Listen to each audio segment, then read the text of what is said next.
রিলেশনে খুব ঘন ঘন ঝগড়া হচ্ছে, খুব বেশি সমস্যা হচ্ছে দুজনের মধ্যে, দুজনের মত মিলছে না, অশান্তি হচ্ছে, ঝগড়া প্রতিদিনের ব্যাপার হয়ে গেছে।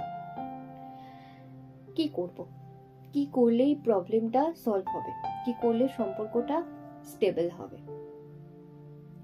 এই সমস্যাটা সাধারণত দেখা দেয় সম্পর্ক অনেকদিন হয়ে গেলেও অনেক সময় দেখা দেয়, আবার অনেক সময় নতুন নতুন সম্পর্কেও এই সমস্যাটা দেখা দেয়।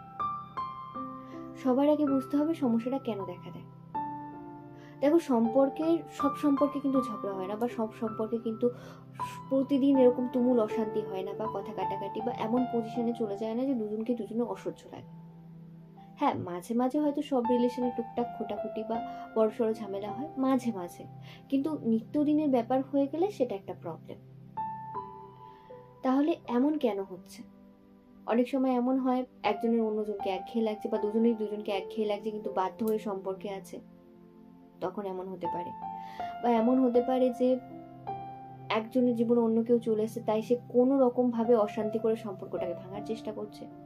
বা এমনও হতে পারে যে সম্পর্কে মতের পার্থক্য হচ্ছে, আন্ডারস্ট্যান্ডিং এর প্রবলেম হচ্ছে। তো প্রবলেম যাই হোক, তুমি যদি তোমার সম্পর্ককে বাঁচাতে চাও, এই যে ঘন ঘন ঝগড়া, প্রতিদিনকার ঝগড়া বা প্রতিদিনকার অশান্তিটাকে শেষ করে রিলেশনটাকে একটা সুন্দর জায়গায় আনতে চাও বা স্টেবল করতে চাও, তাহলে কয়েকটি পয়েন্ট মাথায় রাখো। দেখো, ঝগড়া, অশান্তি, সন্দেহ, ঝামেলা ঝাঁটি এইসব কিছু হলে, আমি আগেও ভিডিওতে বলেছি, এই ভিডিওতেও বলছি, সরাসরি কথা বলো, মুখোমুখি কথা বলো, কোনো কিছু ভিতরে আটকে রেখো না। তোমার হয়তো তোমার পার্টনারকে দেখে রাগ হচ্ছে, বা তার প্রতি কোনো একটা অভিমান বা কোনো একটা রাগ তোমার ভেতরে জমতে জমতে জমতে জমতে পাহাড়ের মতো হয়ে গেছে, আর সেই রাগ বা অভিমানটা এখন ফুটে বেরোচ্ছে তোমার পার্টনারের উপর, রিলেশনটা নষ্ট হচ্ছে। বা তোমার পার্টনারেরও হয়তো সেম কন্ডিশন, কিছু একটা জমে আছে তার ভেতরে, সে বলতে চাইছে না। যে কারণেই ঝগড়া হোক না কেন, সে কারণটাকে বদলো, যে আমার তোমাকে এই কারণে অসহ্য লাগছে, বা তোমাকে আমার পছন্দ হচ্ছে না।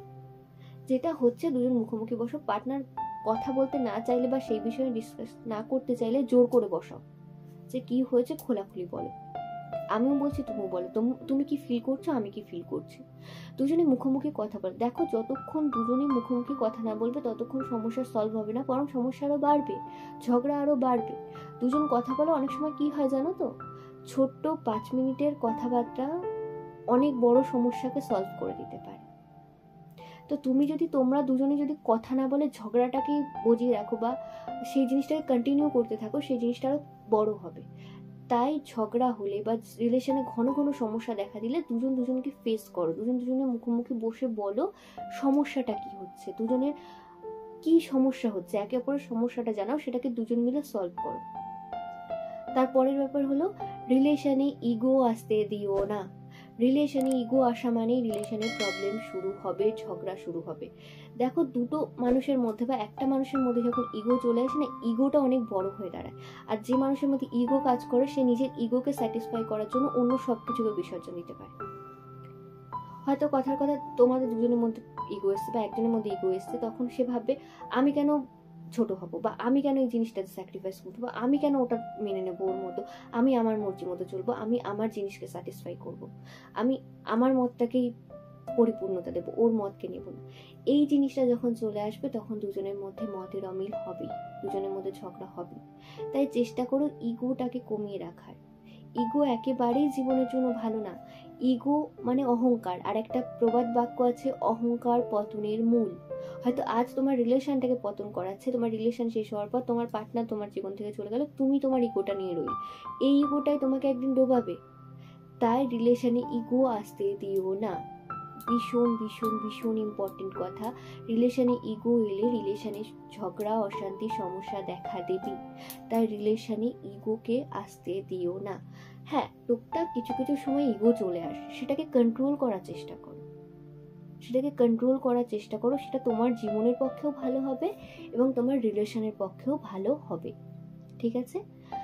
আরেকটি কথা হলো, কথা লুকিও না। অনেক সময় কি হয় জানো তো, এমন এমন কিছু জিনিস থাকে হয়তো আমরা ভাবি পার্টনার জানতে পারলে হয়তো রাগ করবে বা আমার উপর বকাঝকা করবে বা এটা ওকে আমি বলবো না, থাক না আমার মধ্যে, ওকে জানিয়ে কি লাভ। এই সব জিনিসগুলো হতে দিন। দেখ টুকটাক যে কথাগুলো হয়তো না বললেও চলে সে ব্যাপার আলাদা, না বললাম এটা কোনো ব্যাপার না, পরে জানতে পারলেও কিছু হবে না। কিন্তু এমন এমন কিছু কথা থাকে যেগুলো পরে জানতে পারলে সমস্যা হবে, বা সে অন্য কারো কাছ থেকে জানতে পারলে তোমার উপর সন্দেহ বাড়বে, আর সন্দেহ বাড়া মানে ঝগড়া, অশান্তি, মতের অমিল। আমরা অনেক সময় এমন করি, কিছু কিছু কথা অন্যজনকে বলছি, নিজের পার্টনারকে জানাচ্ছি না, বা আমার পার্টনার অন্য কারো কাছ থেকে জানছে বা বলতে চাইছে না, ঠিক আছে পরে বলবো, তোমাকে জানিয়ে কি লাভ, তোমাকে এর জন্য বলিনি, ওর জন্য বলিনি। দেখো, একটা রিলেশনকে সুন্দর রাখতে চাইলে, একটা রিলেশনে ঝগড়া অশান্তি কমাতে চাইলে, রিলেশনটাকে স্টেবল করতে চাইলে একে অপরকে কথা জানাতে হবে, একে অপরকে নিজের জীবন সম্পর্কে জানাতে হবে, বলতে হবে। এতে রিলেশন ভালো থাকবে। আর যত তোমরা কথা লুকাবে, জিনিস লুকাবে একে অপর থেকে, তাহলে মনে হবে আমরা দুজন একে অপরের জন্য নই।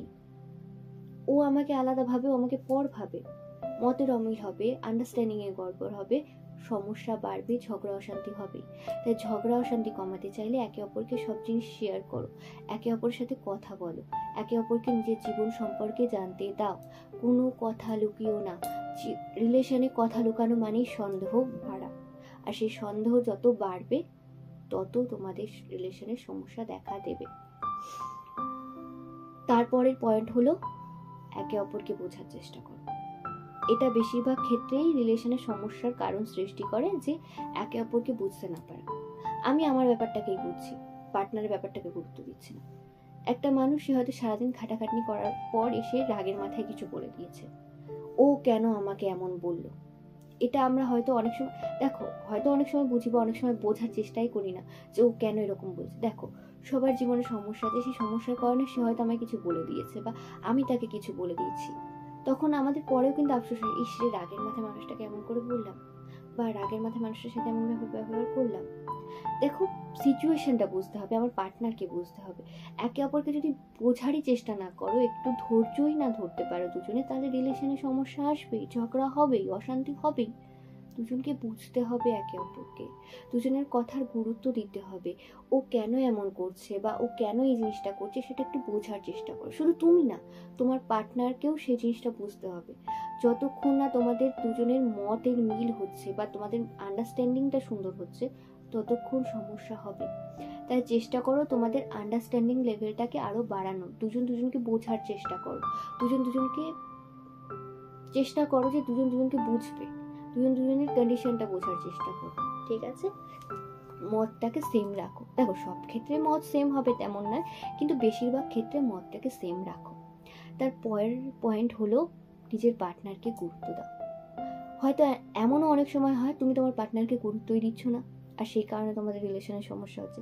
তোমার পার্টনার তোমাকে ভালোবাসে, সে তোমার জন্য সব কিছু করছে, কিন্তু তুমি যদি তাকে গুরুত্ব নাও, তার মনে একটা রাগ হবেই বা তার একটা খারাপ লাগা কাজ করবে তার মধ্যে, তখন সে সমস্যা অবশ্যই সৃষ্টি হবে। তাই চেষ্টা করো যে দুজন দুজনকে গুরুত্ব দাও, দুজন দুজনকে ইম্পর্টেন্স দাও। দেখবে দুজন দুজনকে যখন গুরুত্ব দেবে না, তোমরা দুজনেই দুজনের কাছে গুরুত্বপূর্ণ হয়ে উঠবে। আর আমাদের জীবনে যারা গুরুত্বপূর্ণ হয় তাদের সাথে আমরা অশান্তি, ঝগড়া ঝাঁটি কিছু করি না। তাই দুজন দুজনকে গুরুত্ব দাও, গুরুত্বপূর্ণ করে তোলো, তোমাদের রিলেশন ভালো থাকবে। ঠিক আছে, আর যে কোনো ঝগড়া না মিটিয়ে নেওয়ার চেষ্টা করো, সঙ্গে সঙ্গে জমতে দিও না। ঝগড়া অশান্তি জমা মানে সেটা পাহাড়ের মতো হয়ে গিয়ে দুজনের মাঝখানে একটা পাহাড় বা একটা বাধা সৃষ্টি করবে। তাই যে কোনো জিনিসকে নিজের ভেতরে জমিয়ে রেখো না, দমিয়ে রেখো না। রাগ হয়েছে, অভিমান হয়েছে, ঝেড়ে বার করে দাও, দুজনেই বার করে দাও। তারপর দুজন দুজনকে সরি বলা শেখো। এটা ভীষণ ইম্পর্টেন্ট যে দুজন দুজনকে সরি বলা শেখো। ওই যে রাগ হয়েছে, অশান্তি হয়েছে, ঠিক আছে আমরা তখন রাগের মাথায় এরকম করেছি, তা না, তোমার পার্টনারের কাছে বলো যে ভুল হয়েছে। ক্ষমা চাওয়াটা ভীষণ বড় একটা জিনিস। এই ক্ষমা চাইলে না অনেক কিছু সলভ হয়, অনেক কিছু সুন্দর হয়। তাই ঝগড়া অশান্তি যা হয়েছে সঙ্গে সঙ্গে মিটিয়ে নেওয়ার চেষ্টা করো, সরি বলতে শেখো, দুজনকে বোঝো, দুজনকে গুরুত্ব দাও, সলভ হয়ে যাবে সমস্যা। ভিডিওটি কেমন লাগলো অবশ্যই কমেন্ট করে জানিও, লাইক আর শেয়ার করতে ভুলো না, আর আমার চ্যানেলটিকে কিন্তু অবশ্যই সাবস্ক্রাইব করে দিও।